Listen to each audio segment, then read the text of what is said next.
Etela Rajender frustration లో ఉన్నాడని MLA Vakiti Srihari విమర్శించాడు. దిగజారుడు రాజకీయాలు చేయడం ఈటెలకు సమంజసం కాదన్నారు. రాజకీయంగా ఆదర్శంగా తీసుకున్న వ్యక్తిపై మాట్లాడాల్సి వస్తుందని ఎప్పుడూ అనుకోలేదని వాకిటి శ్రీహరి అన్నారు. వ్యక్తిగత విమర్శలు చేసేందుకు నా మనస్సాక్షి ఒప్పుకోవడం లేదన్నారు. కాంగ్రెస్ ప్రభుత్వం ఎందుకు పడిపోతుందని ఆయన ప్రశ్నించారు. రుణమాఫీ చేసినందుక వరికి బోనస్ ఇచ్చినందుకు ప్రభుత్వం పడిపోతుందా అని అన్నారు. మెచ్యూరిటీ ఉన్న రాజేందర్ కు ఇలాంటి భాష మంచిది కాదన్నారు. ఈటెల తన వ్యాఖ్యలను వెనక్కి తీసుకోవాలని ఎమ్మెల్యే వాకిటి శ్రీహరి సూచించారు.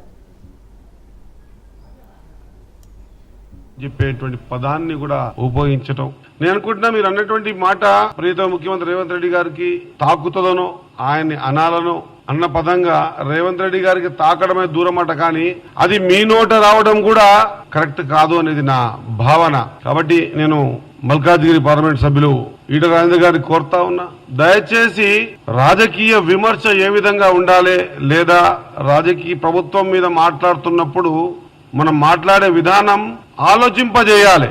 అరే నిజంగా కూడా ఈ మాటలో ఒక వర్త్ ఉంది, మనం ఎక్కడో పొరపాటు జరిగింది అనేటువంటి కోణాన్ని వెతికి దాన్ని బయటికి తీసుకొచ్చి మనం నడిపించే విధంగా ఉండాలి తప్ప కామెంట్ గా అయ్యే విధంగా లేదా మనను కొంత స్థాయిని తగ్గించే విధంగా ఉండడం అనేది నాలుకల సమంజసం కాదేమో అన్నటువంటి మాట ఈరోజు మీడియా ముందర మాట్లాడాల్సి వస్తుంది.